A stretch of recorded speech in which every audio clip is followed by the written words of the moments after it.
الأهلي عملها، الأهلي عملها وبمنتهى السهولة وبمنتهى الشياكة وكسب 2-0 وكسب السوبر. السلام عليكم ورحمة الله وبركاته، أهلا وسهلا بكم في حلقة جديدة من استوديو الكابتن. أعزائي المشاهدين وعشاق السحارة المستديرة، بعد إذنك فضلا وليس أمرا تعمل لايك وسبسكرايب وتفعل زر الجرس عشان يوصلك كل جديد. وتعالوا بينا نتكلم عن مباراة السوبر وفوز الأهلي على الزمالك 2-0. على رأي كابتن مدحت شلبي. كابتن مدحت شلبي قال لك إيه؟ قال لك يا ليلة يا ليلة حمراء. هي كانت كده فعلا، يعني هي فعلا كانت ليلة حمراء. بصراحة يعني احنا كنا متوقعين حاجة تانية من الزمالك، أداء تاني وشكل تاني وحاجة تانية.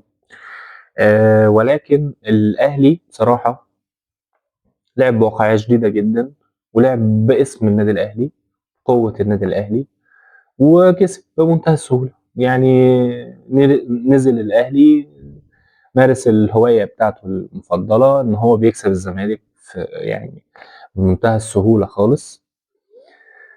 أنا بس عايز أتكلم عن حاجة. كابتن أحمد عبد الرؤوف، كابتن أحمد عبد الرؤوف طبعا يعني ملوش ذنب في أي حاجة. طبعا مش عايزين ننتقده، ولا عايزين نشيله الشيلة، ولا عايزين نحمله حاجة مش بتاعته. هو الراجل فجأة اتحط في وش المدفع. ولكن بصراحة يعني كابتن أحمد عبد الرؤوف بدأ بتشكيل غريب بالنسبة لي. يعني كابتن أحمد عبد الرؤوف نزل بتشكيل، التشكيل ده ضيع الشوط الأول كله، ما عملش الزمالك فيه أي حاجة، بل بالعكس استقبل هدف في وقت صعب في نهاية الشوط الأول. طبعا زيزو بن شرقي استلم وبراحته خالص وبص وفطر وشرب كوباية شاي وبعدين حطها. وطبعا محمد عواد يعني محمد عواد ما بيصدش غير ضربات جزاء، عشان بس يعني نكون منصفين. يعني محمد عواد هو مميز في ضربات الجزاء، غير كده لا. يعني الزمالك يعني ما عندوش حارس مرمى يدير المباريات الكبيره، دي حقيقي يعني. لكن هو مميز في لو وصلت لضربات الجزاء ممكن يكسبها. المهم بعد ما الاهلي اتقدم بهدف في نهايه الشوط الاول، طبعا التوقيت بالنسبه له اكتر من ممتاز. نزل الشوط الثاني، طبعا الزمالك عمل تبديلات، اللي هو عدل بقى التشكيل اللي هو كان منزله غلط، فاصبح في شكل للزمالك الى حد ما. يعني لما نزل خوان بزيرة، نزل الجزيري قدام، يعني الدنيا شويه يعني ظبطت الى حد ما. وطبعا حسام عبد المجيد انا كنت ضد ان هو يشارك في الماتش، ولكن يعني كابتن محمد اسماعيل طبعا حصل له اصابه. الجول الاولاني بالمناسبه هي غلطه محمد اسماعيل، كان واخد خطوتين امام، بس ما علينا. اصبح الزمالك بقى ليه شكل لحد ما شويه في الهجوم. خوان بزيرة يعني بصراحة لعيب عنده عنده يا جماعة، يعني عنده شغف جامد وعنده روح وعايز يكسب وعايز يحقق حاجة وعايز يعمل حاجة. ولكن يعني يا ريت كانت الروح دي موجودة عند ال11 اللي بيلعبوا. أه بس فيعني أصبح الزمالك بقى ليه شكل كويس، ولكن بدون فعالية، من غير فعالية على المرمى. بس يعني كان بيحاول، كان شوية يحاول لحد ما دخل الجون الثاني. طبعا معنويات نزلت. الجون الثاني كان في توقيت صعب، فما قدرش الزمالك ان هو يعوض. حتى الهدف بتاع سيف الجزيري حسب جت هاند بول، وهي فعلا هاند بول. مش هنتكلم بقى عن التحكيم واصل كان في ضربة جزاء ومش كان في ضربة جزاء والكلام ده، بس احنا عايزين نتكلم عن السلبيات بتاعه الفرقة عشان نعرف ان احنا نعدلها ونعرف ان احنا نصلحها.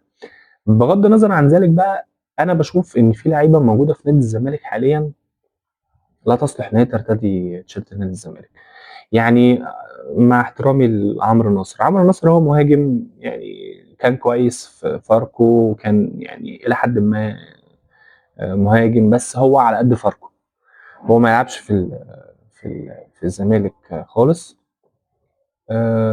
كابتن شيكو بانزا، شيكو بانزا طبعًا ما عندوش أي موهبة في حياته غير إن هو سريع، بس يعني هو شيكو بانزا سريع وبيعرف يرقص بعد ما الماتش بيخلص، غير كده شيكو بانزا يعني أنا شايف إن الزمالك ما استفادش منه بأي حاجة خالص، حتى الأهداف اللي هو بيسجلها شيكو بانزا مش حاجة من صناعته هو أو حاجة هو يعني عملها بيتعب فيها، بيرقص 2 3 وبيسجل، أو بيطلع فوق المدافع يسجل بدماغه، أو يعني لأ، كل الأهداف اللي هو جابها مثلًا هو بيكون متواجد، الكورة ردت من الجون حطها، لاعب الزمالك بصّاها له قدام الجون فحطها، يعني هو برضه مش فعّال على الجون، هو بس سريع، ما بيعملش أي حاجة تاني غير إن هو سريع. كابتن أحمد شريف، يعني مش عارف كابتن أحمد شريف بصراحة مستواه ما يجيبش نادي الزمالك خالص، ونزل. ويعني وعندي برضه تعليق على الكابتن سيف جعفر، يعني كابتن سيف جعفر إيه لازمته في الأرض؟ يعني إيه لازمته، بيعمل إيه؟ بيعمل إيه مثلًا ما بيعملهوش أحمد ربيع، عشان ما تبدأش بأحمد ربيع وبعدين تلاعب سيف جعفر، هي بالنسبة لي غريبة يعني بصراحة. ولكن يعني ألف مبروك طبعًا للأهلي في النهاية. بصراحة الأهلي كان أفضل، يعني برضه خلّينا الحق يتقال، الأهلي كان أفضل والزمالك يعني ما كانش ند قوي للأهلي عشان خاطر تقدر تقول إن هو ممكن ي ي يتعادل معاه أو يكسب بقى بين الشوطين الإضافيين، أو يكمّل ضربات جزاء، لكن في الأول وفي الآخر الأهلي كسب بمنتهى السهولة وبمنتهى الشياكة وما فيش أي حاجة خالص، وزيزو احتفل وبن شرقي، والموضوع يعني كانت ليلة حمرا فعلًا، ليلة حمرا زي ما بيقول الكابتن مدحت شلبي. ف يعني أتمنى الفترة اللي جاية نادي الزمالك يعني يعيد حساباته في اختيارات اللاعبين، لإن يعني اختيارات اللاعبين كانت هي الأساس اللي إحنا فيه دلوقتي، اختيارات لاعبين. أنا مش شايف أي لاعب من نادي الزمالك اللي هم اتعاقدوا معاهم جداد إن هو يعني عمل إضافة لنادي الزمالك، ما حدش، يعني ما فيش غير خوان بزير هو اللي متصدر المشهد بتاع اللعيبة المحترفة أو اللعيبة الأجانب اللي جات الزمالك، غير كده ما فيش. مين؟ مين تاني عمل حاجة؟ ممكن إلى حدٍ ما عُدي الدباغ سجّل يعني مهاجم برضه دولي، بيحاول، إنما مين تاني؟ ما فيش حد تاني، عندك شيكو بانزا، أحمد شريف، عمرو ناصر، يعني الناس دي كلّها ما عملتش أي حاجة خالص، وبصراحة يعني ما يستحقوش إن هم يلعبوا في نادي الزمالك، أنا شايف كده. كابتن أحمد عبد الرؤوف طبعًا متشكرين جدًا وتعبناك معانا، ويعني أنت مشروع مدرب كويس، ولكن فرق الخبرة عندك لسه بدري، أنت اتحطيت في وش المدفع، بس فرق الخبرة طبعًا كبير جدًا، لسه قدامك كتير، بس عندك فكر وليك مستقبل. أنا شايف إن الكابتن أحمد عبد الرؤوف يعني إن شاء الله هيبقى مشروع مدرب كويس، ولكن يعني هو أخطأ بصراحة، يعني أخطأ في بداية اللقاء في التشكيل، إن هو بدأ بتشكيل غريب، يعني ضيّع شوط أول كامل ما عملش فيه أي حاجة، وطلع فيه خسران 1-0، فنزل الشوط التاني بيعدّل وعايز يعوّض، يعني شُفت إن الفيلم ده كلّه ما لوش لازمة، يعني أنت بتعمل الكلام ده كلّه ليه؟ ما كنت تبدأ صح. إحنا كنا هنا في الحلقة اللي فاتت، حلقة لقاء السوبر، كنا متوقعين التشكيل بتاع نادي الزمالك، كنا متوقعين إن هو يبدأ بأحمد ربيع وسيف الجزيري قدّام، وعبد الله السعيد ومحمد شحاتة وناصر ماهر وشيكو بانزا، يعني بالإمكانيات المتاحة دي تقريبًا أفضل إمكانيات عندك، لإن أنت لمّا بتيجي تلعب ماتش مع فرقة كبيرة في final بتحط أحسن 11 عندك، يعني أنت هم دول المتاحين اللي هم أفضل توليفة وأفضل 11 عندك هم اللي أنت بتحطهم، إنما ما كانش ينفع إن أنت تلعب ب ب بطريقة لعبك قدّام بيراميدز حاجة والأهلي حاجة، يعني بيراميدز مع احترامي لبيراميدز فريق كبير وكسب وبطل افريقيا والكلام ده، انما انت كسبته باسلوب معين، الاسلوب ده ما ينفعش مع الاهلي. انت بتنزل مش افضل 11 عندك في البدايه عشان تبدا تستهلك الفريق اللي قدامك وتدافع وتقفل، وبعدين تبدا في الشوط الثاني تبدا تعدل وتهاجم وتحرق. ماشي، الكلام ده ممكن مع بيراميدز ينفع، ولا يعني مع ان انت ما سجلتش في بيراميدز، يعني بيراميدز الزمالك ما سجلش جوان، ماتش طلع 0-0، بس قعدت تستدرجهم وتستهلك اللعيبه لحد ما لعبت معاهم ضربات جزاء. للاسف الاسلوب دوت مش هينفع، يعني الاسلوب ده مش هينفع مع الاهلي. الاهلي حاجه وبيراميدز حاجه.